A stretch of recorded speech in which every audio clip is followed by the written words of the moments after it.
Pleasure to have everyone here. Thanks for joining us for today's webinar for parents, which is going to be our final webinar for the school year. We are going to be doing a couple of webinars during the summer to cover a few different summer-related topics. But basically, this is our last session until we announce the next one. So we're going to take a break next week, and then we'll start reintroducing some additional workshops a bit later on. And for those parents who have been with us all the way through over the last 2 months doing these sessions, I just want to really thank you for all of your commitment and your questions and your involvement. For those of you who may be joining us for the first time for today's session, I want to introduce myself. My name is Mike Honeyball, and I'm a study skills coach with Elevate Education.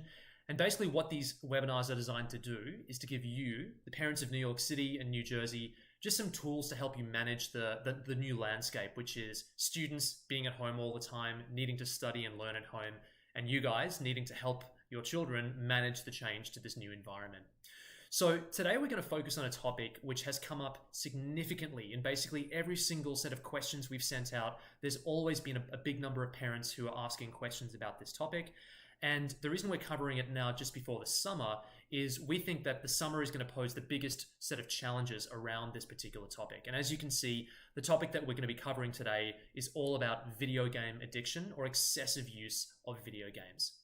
Now, before we go any further and start exploring this topic and some of the challenges and solutions that are related to it, I do just want to say that neither myself or my colleague Tabel, who's going to be doing the Spanish session at 5 o'clock, are psychologists. So our background is in education and education consulting. But the reason why we're focusing on this topic is that there is a huge intersection between the challenges and problems that this particular topic throws up and the impact that it has on children's ability to study effectively and perform well in school. So we're not trained psychologists, but what we are doing is we're going to share with you some of the latest research on this topic and give you some avenues that you might wish to explore in terms of helping your child manage a video game addiction or compulsive video game use. So let's get stuck into it. What are we going to cover today? We're going to cover 3 things. The first is we're going to actually look at what is video game addiction, because there are many different definitions floating around. Some people don't actually believe that video game addiction exists at all, and usually that's students when you call them out on it. So we're going to go through what video game addiction is and the 2 main types, so you can see whether one of these types might apply to your child.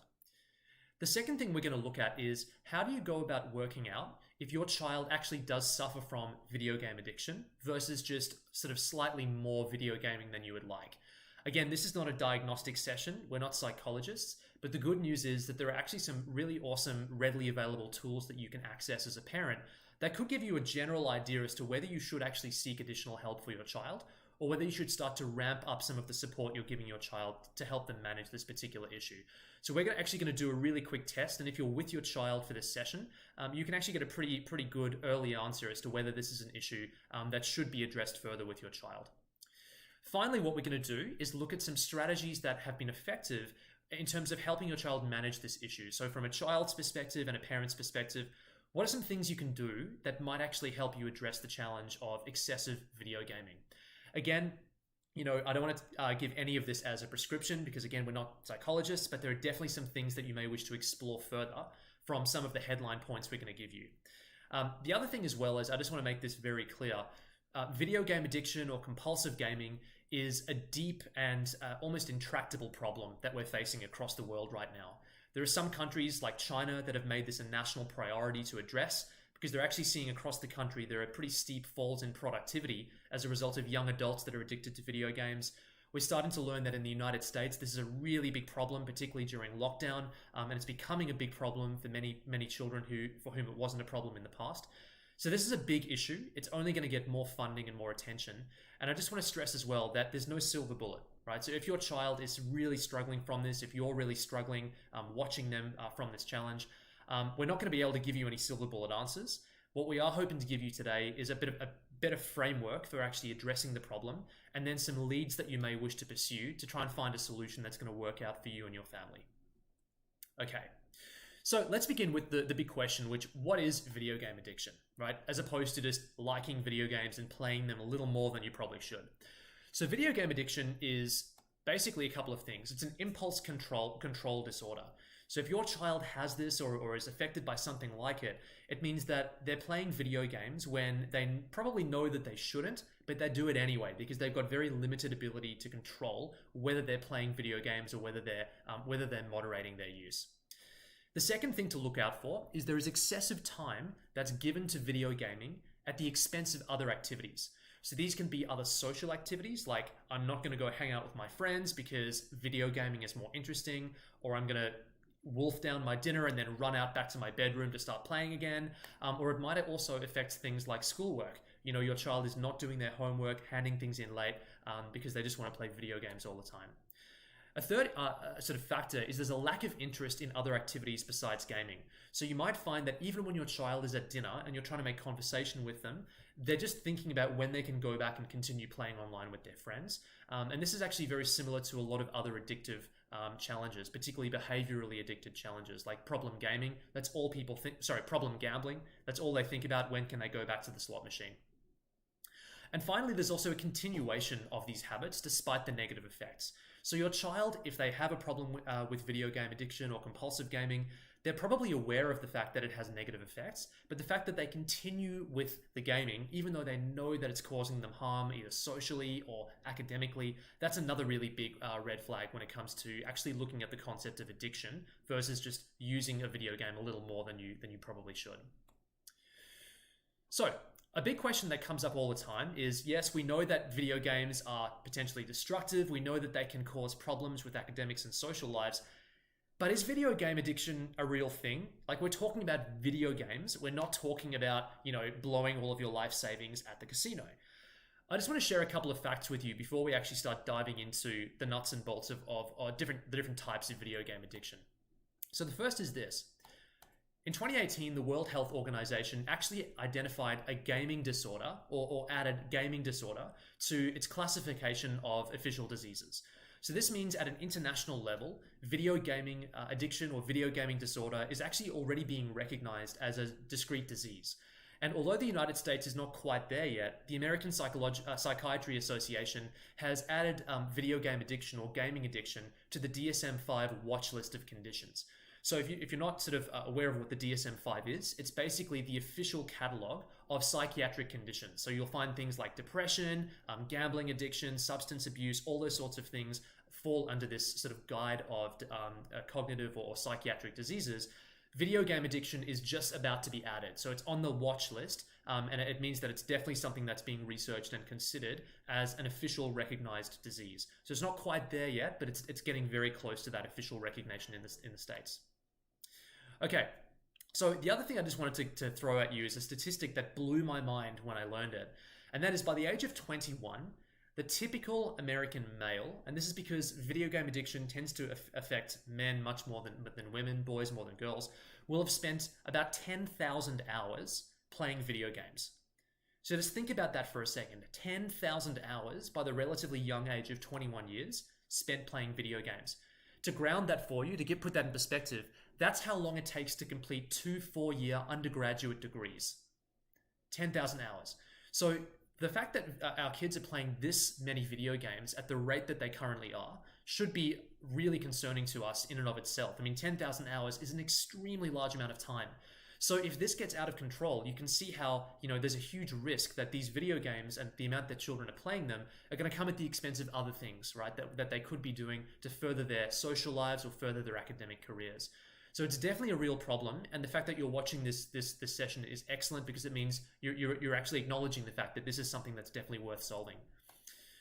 Okay, so when it comes to video game addiction, what you'll notice is there are actually 2 different types of video game addiction. So the first one is what we call campaign-based or single-player video game addiction. Now, this is the one we don't really need to worry about as much, and this is because students or children who are addicted to these types of games generally are not addicted to them for that long. So when we talk about this type of campaign-based addiction, what we're really talking about is being addicted or compulsively playing a video game that is firstly single player, and secondly has campaigns or things that you compete against the computer or play against the computer by yourself in. Now, the reason why these are not as much of a problem as the one I'm going to talk about shortly is that these sorts of video games are generally limited by content. So once you've played through the campaign, The only other thing to do is maybe play through it again at a higher difficulty level, but then that's kind of it. There's really nothing else you can do, and the video game becomes quite boring. So when I was in high school, this is back in sort of 2004, 2005, a video game came out called Halo. It's a first-person shooter game, and I didn't really have an internet connection at home, so I couldn't play online. And what that meant was I played through the campaign obsessively for a couple of weeks. Once I'd done that, I wouldn't touch the video game for months on end because I was bored with the content. So generally speaking, we don't tend to worry too much about campaign-based video game problem gaming. Hey, wake up. Sorry, that's my dog having a bad dream. Didn't want him to start screaming in the webinar. So the second type is the one that we really do need to be concerned about, and this is what we would call online multiplayer video game addictions. So these are much higher risk, and these tend to comprise the games that I'm sure your child, if they have a problem with gaming, is probably playing right now.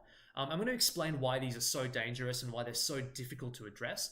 But before I do that, I just want to share with you some of the big names that you're probably going to encounter in this second, much more risky type of video game. So you've probably seen some of the big names before. You've got games like Fortnite, you've got games like League of Legends, you have games like Overwatch. These are the ones that students are spending thousands of hours every month playing, and these are the ones that we're really going to focus on for the rest of the session. So a big question is, why are these types of video games so addictive? Why does my child have a problem with it, and why am I really struggling to get them to stop? Now, if you're bashing your head against a wall trying to solve this problem and you don't understand why they can't just go cold turkey, I'm going to give you 5 reasons why your child is probably hooked on these games and why it becomes so difficult to get them away from them. So the first is this second type of game, the ones that we refer to the online multiplayer games. The way that they're designed is they actually have no predefined end game. So what I mean by that is, unlike the first kind of game that I mentioned, where there's a campaign, it's single player, ultimately you're going to run out of things to do in that game. In this second kind of game, because it's all multiplayer, there is an unlimited number of experiences that your child will be able to go through when they're playing. And the kind of really frustrating part about this is, with these games, they're all multiplayer, so your child might be competing against tens or hundreds of other people in the one game. And because it's all being played by other people, they're interacting with other human beings through this game. As we all know, people are unpredictable. They'll do random things. Because we're competing against another person, we get even more competitive. So these games just go on and on and on and on. And sometimes the developers add additional challenges, additional weapons, additional characters. So there's always something new to do. And the novelty of these games never wears off. So your child knows every time that she logs in or he logs in for the morning, there's going to be something new and interesting that they're going to be encountering, right? So it's very difficult to replicate that with things that are happening in real life. The second challenge is that these games, despite what we might think from our perspective as adults and parents, are highly social. So if you go up to your child and say, stop playing your computer games or playing your video games, you're being really antisocial.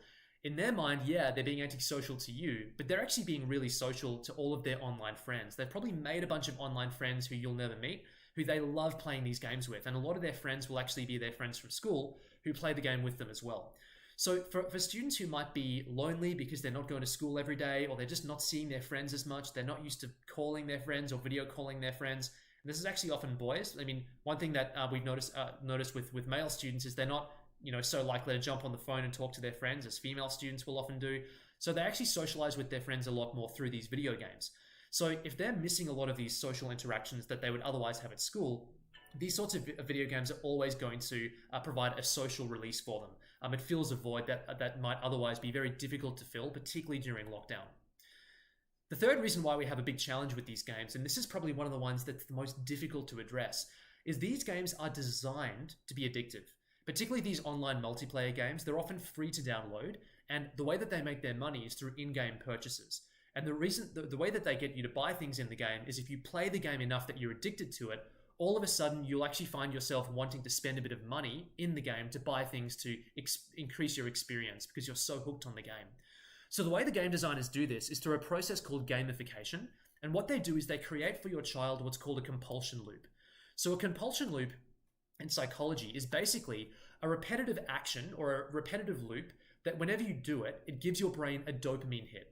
So think about it from a non-gaming perspective. A compulsion loop for someone who is addicted to cigarettes is every single time they take a drag from a cigarette, what's happening is there's a chemical reaction from that will actually release dopamine in the brain. So it makes you feel good whenever you do it. And over time, what happens is our brains actually learn that every time we do this thing, it makes us feel really good. So your brain will actively try and seek out those behaviors or those activities that give you that dopamine hit. So this is actually an evolutionary trait that's baked into the human brain, because usually dopamine is released when good things happen, like when we get praise from other people, or we exert energy and are really active or competitive. Our brain rewards us for those things because they're really healthy. What video game designers have done is they've designed these artificial experiences that actually trick our brains into releasing dopamine, but ultimately it's not really a positive thing. If your child is playing these video games for 10 hours straight, the dopamine is reinforcing a really bad behavior. So some of the things that give your child a dopamine hit when they're playing their games are things like when they defeat an enemy, they get a sense of satisfaction because they've practiced, they've actually been able to overcome someone else.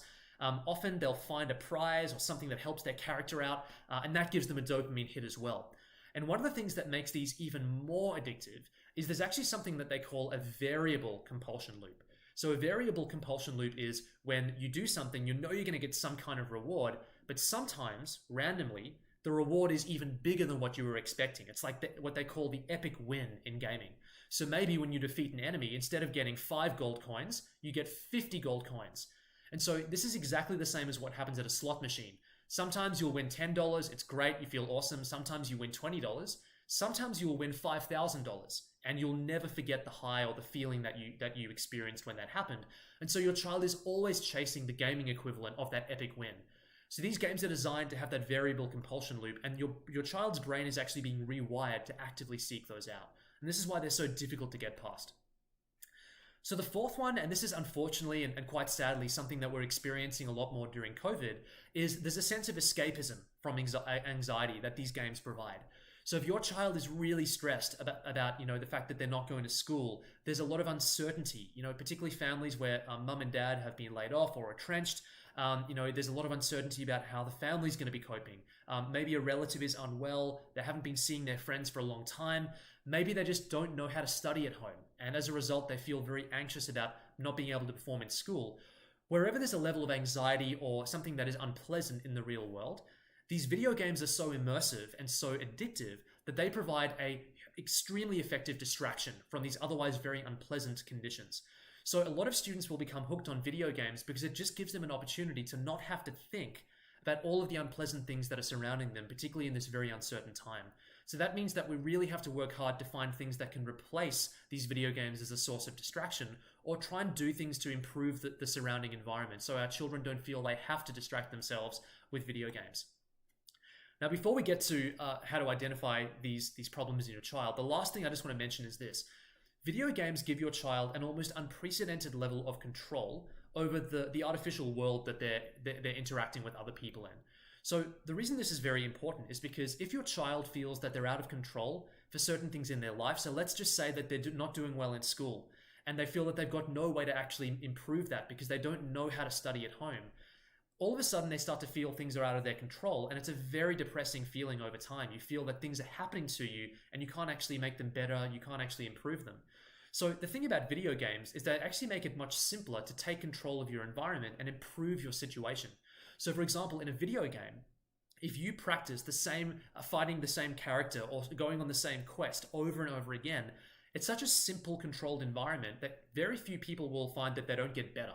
So you'll actually find a positive feedback loop in terms of trying to improve your character or trying to improve your skills, seeing a result, and then leveling up. It's much easier to do this in a video game than it is to do it in the real world. And video game designers know this. They've designed their video games so that you can get early wins and start to build momentum.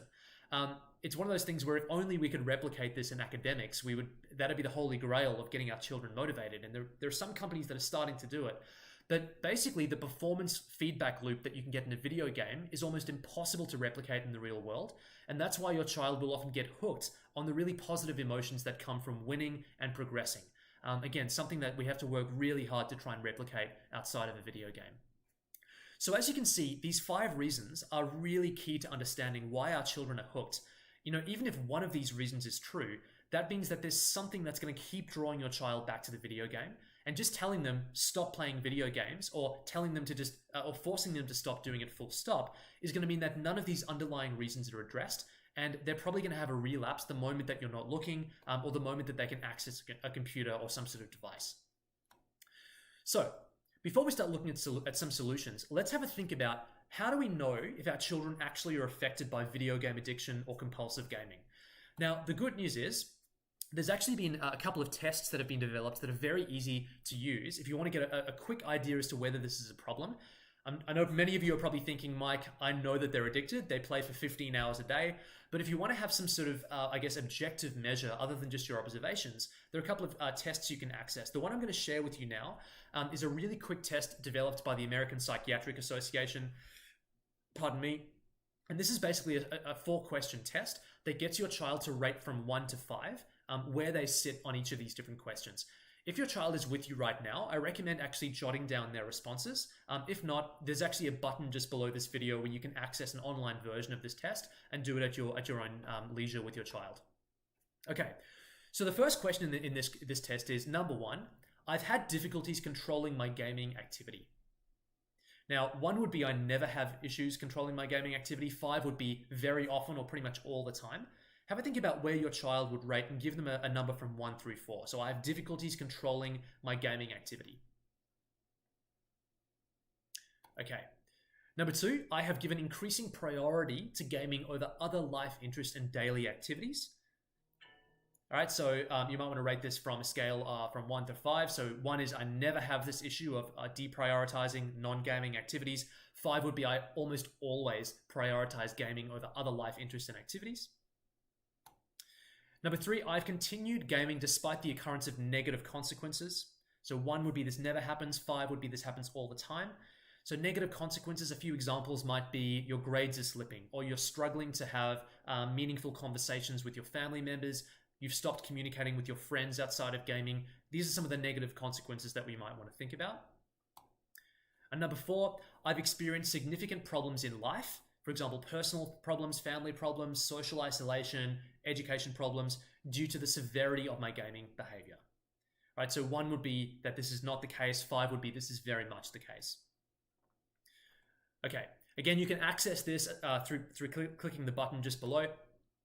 Now, how to interpret these results? According to the American Psychiatric Association, if your child got a score of 4 or 5 on all of those questions, then the chances are that they've got some problematic gaming behaviors, not necessarily a full-blown gaming addiction, but definitely a problematic level of gaming behavior.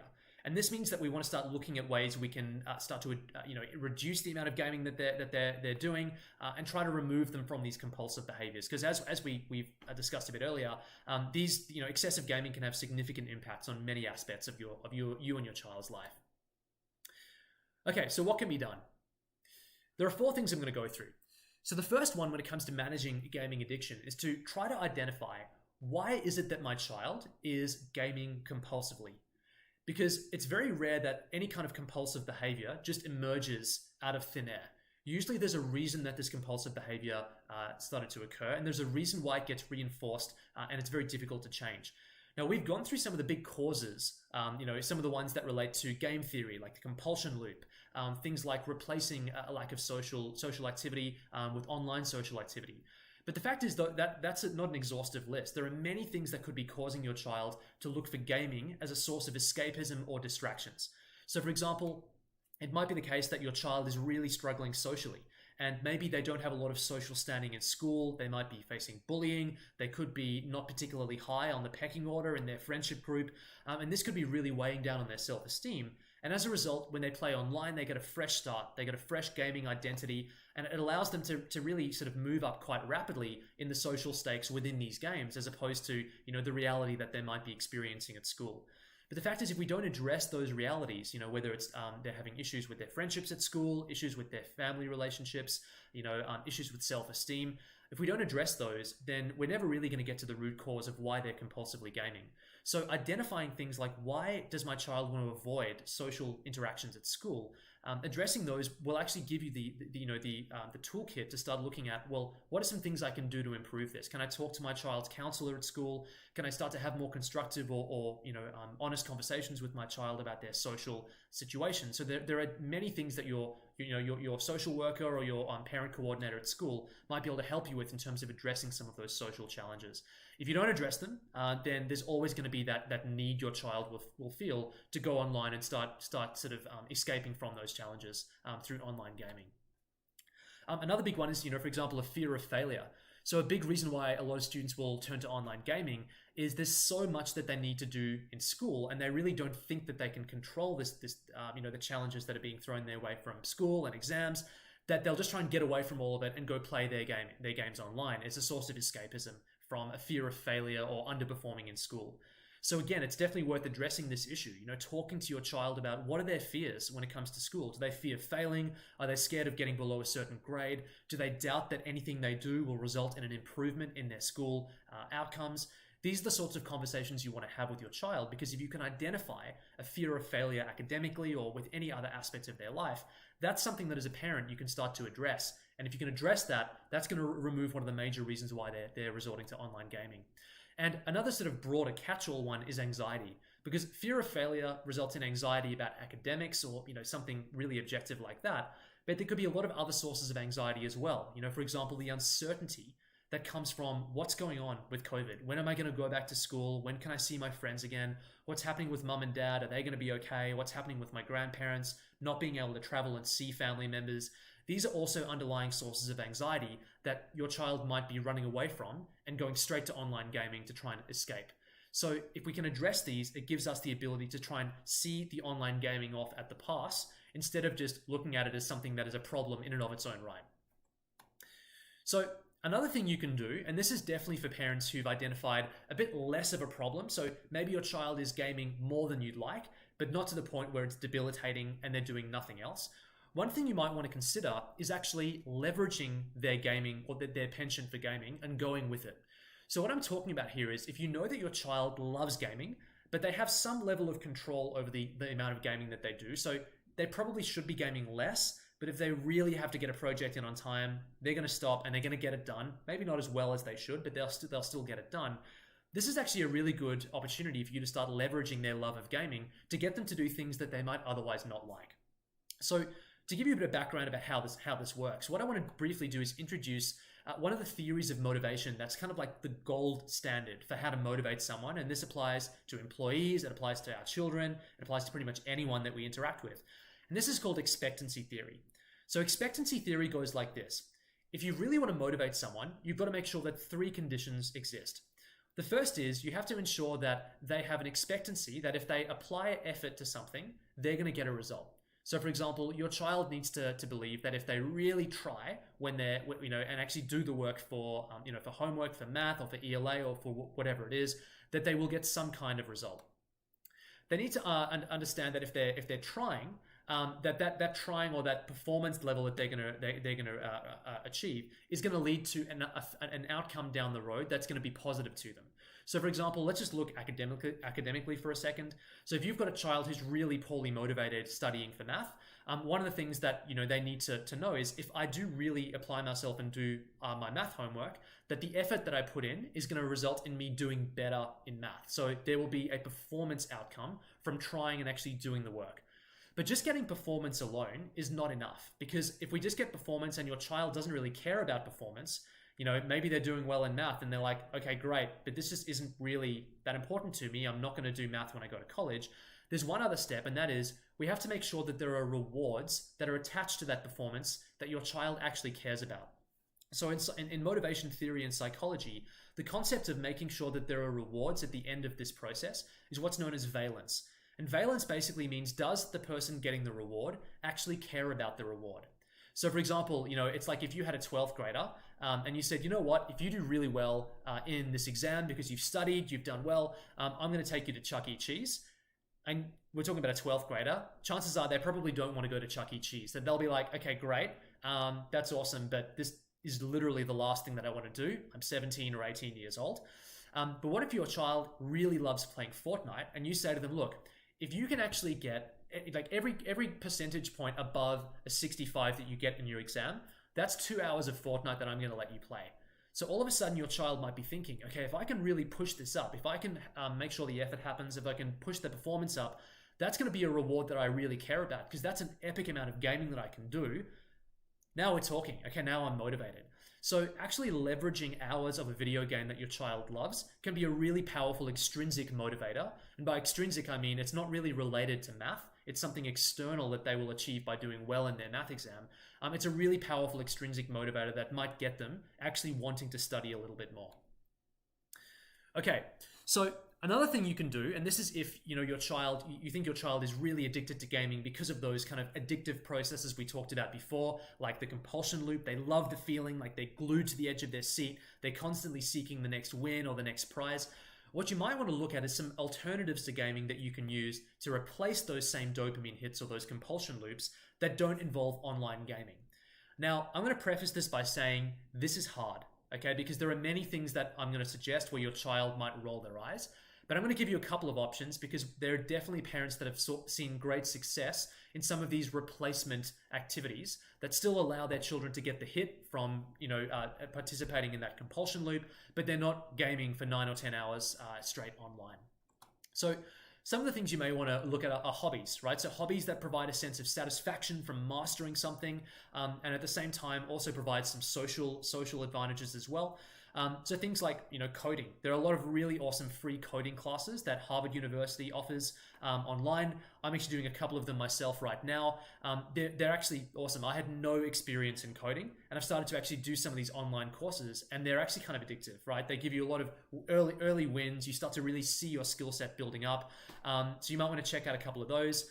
Even competitive sports. When things start to get back to normal a little bit and we can start playing some sports, competitive sports are actually a really awesome substitute for compulsive gaming, particularly those that are team-based sports, because you get all of the camaraderie, the wins, the sense of incremental improvement that come with online gaming, but also it's an extremely healthy thing to do. So you might want to talk to your child when things start to get back to normal about maybe some sports that they or a couple of their friends can partake in that will get them out and about, but also getting a lot of those dopamine hits from winning and improving their skill set. While we're stuck inside though, some of the other things you may want to suggest as a replacement for video gaming are things like competitive board games. Now, I know this might get a big eye roll from any students that are watching right now, but I'm going to give you a couple of board games that even I, as a massive compulsive gamer all the way throughout high school, got addicted to at the same time that I was addicted to video games. So take it from the horse's mouth. A gaming addict can also get addicted to board games. As long as it's not something kind of lame like Monopoly, you pick the right games, you can definitely get a really social and compulsive activity to do with something that's happening with other people in the household. So board games are just a really awesome substitute if you can pick the right one. So a couple of my favorites, Family Business. Family Business is basically a game where you get to build up a mobster empire. Really competitive, kind of, really awesome and fun to play with other family members. And it's got a really cool theme to it. So it's almost like a role-playing game that you can substitute in. Hours and hours of fun. There's another one called Settlers of Catan, and I'm going to give you a list of these in just a second. This is an extremely competitive strategy game where basically you have to kind of colonize and settle this fictional island. You can build roads, you can build cities, you can cut other players off. Very strategic, very high level thinking. And if you make a play that pans out perfectly, it is extremely satisfying. Like the dopamine hit from building a series of roads and towns that completely cut off your older brother. I don't think that can actually be rivaled in pretty much all online video games. This is a really fun family game. And the one that I got truly obsessed with is the game of Risk. So Risk is basically a world domination game. It has a lot of those compulsion loops that you'll see in other games. So there's a sort of random element to the way that you play the game. So you'll roll you roll a set of dice, and that determines how well you do in certain battles. You have campaigns to conquer different areas of the world. Obviously, I would always hole up in Australia, and I'd sort of expand outwards from there. There are endless strategies, so it's actually got a very high level of variability to it compared with a lot of video games which have a sort of set list of things you can do. I was actually talking with some of my colleagues earlier today. It was actually funny when we talked about our favorite board games. A lot of us actually said, "Yeah, this is the game I would play till 3 a.m. with all of my friends when I was in college." And this is at the same time that I was also playing a lot of video games too. So take it from me, these sorts of board games, when you play them with multiple people in the family or multiple friendship groups, can be really compulsive, but they're healthy because you're actually having real world relationships and building real world friendships. Um, Cool. Now, the final one I wanted to talk about, because I don't want to shed light on this issue and make it seem like there's just a few simple substitutes. Sometimes there are cases where the level of addiction and compulsion is so extreme that even getting your child to think about something different or replacing the video game with something like a really awesome board game is not going to happen. They're so hooked based on those 5 different hooks we discussed a little bit earlier. Let's not make light of this. You know, the American Psychiatric Association is looking at actually categorizing video game addiction as a literal addictive disease, which means that it's very soon going to be started, or potentially will be treated in the same way that we treat things like gambling addiction and many other sort of addictive illnesses.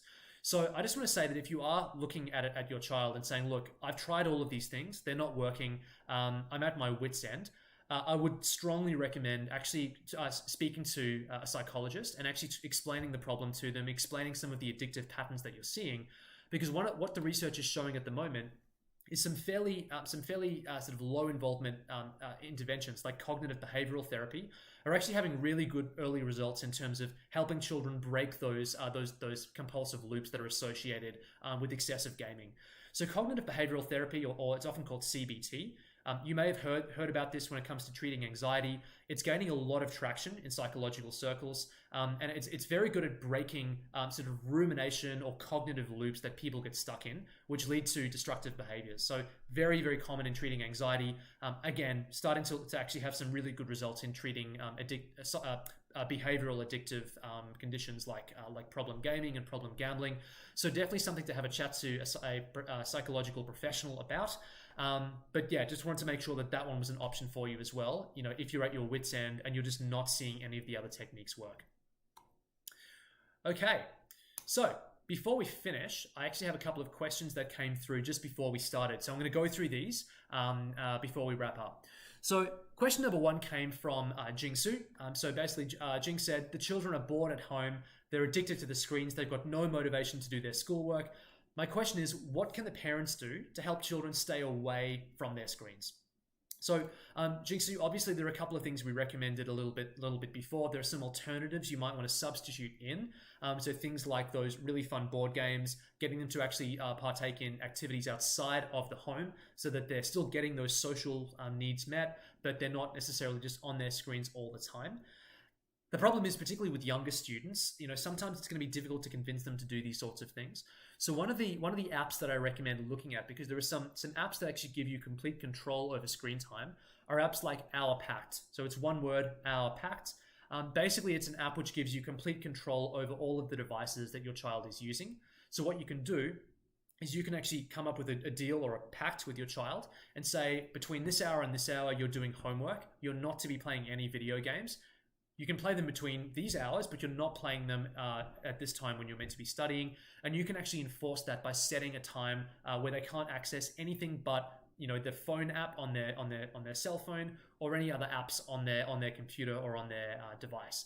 So that's kind of the nuclear option, but definitely what you want to do is try and negotiate with your child beforehand to see if you can come up with some sort of agreement that they can stick to, by themselves. Okay, so Natalie had a question. How do you assist your child in being motivated to excel in their academics as passionately as he or she plays video games? So yeah, Natalie. I mean, this is the $1 million question. The fact is, I don't know that you actually can do this for the majority of the subjects that they're studying at school. And the reason for that is, you know, you think about the billions of dollars that gaming companies will spend using literally every psychological trick in the book to make their games as addictive as possible. I just don't know of any curriculum that your child is going to see, even in the most advanced school setting, where all 5 of those psychological hooks that we covered a bit earlier are going to ever equal the degree that they can be exhibited in a video game. It's very difficult to do. I think the one way you might see this is if your child has a deep intrinsic subject-based interest. So if your child is fascinated by US history, you know, you might find that in that subject, they get really hooked just immersing themselves in the content. But it's actually very rare to see that to the level that you'll see them get hooked on a video game. So really what we need to do in this instance is we need to try and take some of the sort of tricks that video games are using and apply them where we can to studies. So for example, what I mentioned a bit earlier in terms of motivation theory, is if your child is addicted to video games and they're very passionate about them, try and actually use that as a leveraging strategy to encourage them to do the work that needs to happen for school. I'll tell you right now, they're never going to enjoy that work as much as they enjoy playing Fortnite, let's be honest. But you can actually encourage them to actually go through and get that work done if they know that they can play Fortnite a little bit later. Another thing that you might want to do is actually use some apps that are starting to integrate game theory and those sort of compulsion loops into the app itself, but purely in a study setting. So there's one app called Habitica, that's Habitica. Habitica is basically a time management app that is built like a game, and it gives your child those sorts of gratification and sort of dopamine hits when they complete school-based tasks. It's not the same as playing a game because your child will know that this is an academic undertaking, but it comes pretty close, right? From all the apps that I've seen. So what I'll do is I'll share some information on Habitica by email a little bit after this, because that can actually start to add some of those gamification elements into the actual act of studying. Again, it's never going to get to the same level of passion as playing Fortnite, but it can get you some distance along the way. Okay, so my 5-year-old starts the day asking for my cell phone to play video games. How can I really decrease his interest? I decided to use cold turkey and not give it to him at all. This is from Vera. So Vera, again, what I would say here is, completely going cold turkey is actually going to it typically leads to a very high level of anxiety from students. And the problem that we face with students who are used to now playing online video games, particularly if they've been doing it for a couple of years, is they view that as often their main social outlet, but at least one of their social outlets. So when you cut off the video game, you're actually cutting off a lot of the socializing that they're going to be doing or that they're used to doing. And the challenge there is that if they're not able to access those video games and they're not accessing particularly friends that they only hang out with through online video games, what you're going to find a high level of anxiety that will come from being detached from their friends. It's going to be almost crippling for some students. So I think the key here is to really try and moderate the amount of screen time that they're going through. And that's going to be something that you can achieve really easily with those apps like Our Pact. Also trying to use those video games as a leverage tool in and of its own right. But the other one is, as I said a bit earlier, the third step, you might want to see if you can substitute in some non-digital activities that still hit some of those same kind of dopamine receptors. So things like the video game, the board game Risk that I mentioned a bit earlier, gives you a huge dopamine hit from a lot of the things you do, but it's not a video game. So it gives you a lot of those same benefits as screen time, but in a much more healthy kind of real world context. Okay. So the last question we'll cover from Saba. If your 7 to 10-year-old continues to demonstrate addictive behaviors when you try and limit video game usage, should video games be completely avoided? Also, if your child demonstrates this addictive behavior when usage is limited, what to do when all of the peers or most of the other kids are socializing with video games and you do not want them to feel left out? So this question actually kind of piggybacks off what I was saying a little bit earlier, which is the cold turkey approach. I would try and avoid that as much as I possibly could, right? And again, if your child's psychologist suggests that is necessary, as it actually often is for severe cases of behavioral addiction, then that might be what you need to do, because the benefits of that from just completely cutting out the addictive lures or kind of compulsion might actually outweigh the negative social effects of completely quitting. What I would suggest is maybe explore a couple of options in between. So this is going back a couple of years now, but I remember when I was doing some work with a parent group back in Australia. This is back when Facebook was what high schoolers used. They don't use it anymore. They use a bunch of other apps like Instagram, TikTok, even Snapchat's kind of going out of fashion now just to keep everyone updated. TikTok's where it's at. But Facebook, believe it or not, used to actually be what most 11th and 12th graders would use when MySpace kind of went out of the picture. So one of the things I've been fascinated about was how some parents actually got together with other parents because they realized all of their kids were on Facebook at the same time, and no one wanted to be the one that was not on Facebook when everyone else was on Facebook. So what they did was they actually got together in a parent group, and they encouraged it was a girls' school. They encouraged their daughters to come up with the No Facebook Club. So basically, this was like almost like an AA support group. Where these girls would say, listen, we've got a problem. We're always on Facebook. It's actually impacting on a lot of our grades and the things that we do. So between the hours of 7 and 9 o'clock, every single night during the school term, we're not going on Facebook at all. This actually made the local or the state newspaper in Western Australia. It was such a massive kind of controversy. A lot of students were like, "That's so weird that they did it." But in their final year of high school, it was highly effective. So because no one was on Facebook at that time, and this is sort of an initiative that the parents started, but the girls actually continued on by themselves, it actually meant that they weren't feeling like they were missing out on everything.